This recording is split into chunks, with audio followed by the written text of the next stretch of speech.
sei dhuma noanonzi baba T, right? Baba T kune vasingawaziva wandiuda kutaura nezvake ka muchinda weyo akapredicta kana kuti akambotaura nezverufu rwaboss G Chinimbi chine asikadungura nditi the late May. He is so continue resting in peace. Anditi so muchinda ye remember pana vanhu tu vakataura, pana mufundisi vaivai nevamwe vanonzi baba T futi. Anditi so baba T ava vane mashoko avanyora achinanga kuna Sauro Musaka. Anditi achinanga kuna Soldier Love. So ndo atoda kungoti ngobata nezvavo ndikuzivisei. Anditi so chiteerera kana ungasati wasubscribe this channel, I kindly ask you kuti chidi chisubscribe pana chekumirira pa mwana wehanzvadzi yangu. Anditi wasubscribe obva turn on your notification bell so that whenever we upload a video you will be notified. Anditi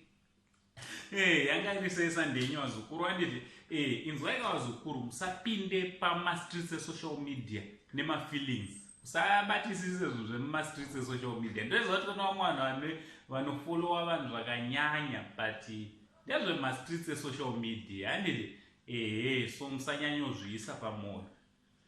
Sauro wabva anyorwa tsamba nevanonzi baba T. Anditi baba T ava vari kutaura vachiti zvoni Sauro maproblema ako akuzodi akuzopera. Anditi hanzi ndine zvakawanda zvandoda kuti ndinge ndiri ndinokuudza, asi nditsvage Soldier Love, nditsvage kuitira kuti tinge tiri tinogadzisa zvinhu. Hanzi wakufanira uchibva pakunzi Sauro uchitransformewa, transformation yako yave pedyo yekuti uchinzani Pauro. Anditi hanzi I'm not a pastor, I'm not a prophet, unogona kundisvoora asi nditori nemashoko ako epaupenyu hwako. Anditi so what do you think nevanonzi baba T ndo vakambopredicta futi panyaya yerufu rwaGinimbi, vakataura zvakawanda zvandisingada hangu kuti ndinge ndiri ndinodzokera kwazviri. Asi takazonocheka tikaona kuti zvinogona zvizveshuwa kuti vanga vatonyora vachipredicta. Anditi so mazuva ano tine maprofita akawanda vazukuru. Remember kumashure apo pakambonzi pana comedian wechidzimai achadidi. Nyaya dzachona dzinongotyisa dzimwe dzachona dzinotaurwa nemaprophets vanopredicta. Anditi vanopredictawo the future. Anditi so ngataura nekumacomments munofungeiwo nemaprofita nevanotovanoona zviri mberi.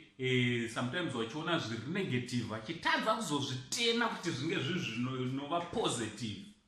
Pamwe pacho hanzi vakazviita kuti zvive positive futi hamuzovafile kuti vane power. Anditi so ngataura nekumacomments tichitoti zvakare maswera sei vazukuru vangu. Anditi panapa ndepekungoti tinge tiri tinoentertainana, tinokuinfomana futi zvakare. Anditi so musapinde pamastreets esocial media nemafeelings. Now Uncle Sandy, like, share this video, also comment. Tichibva tati much love.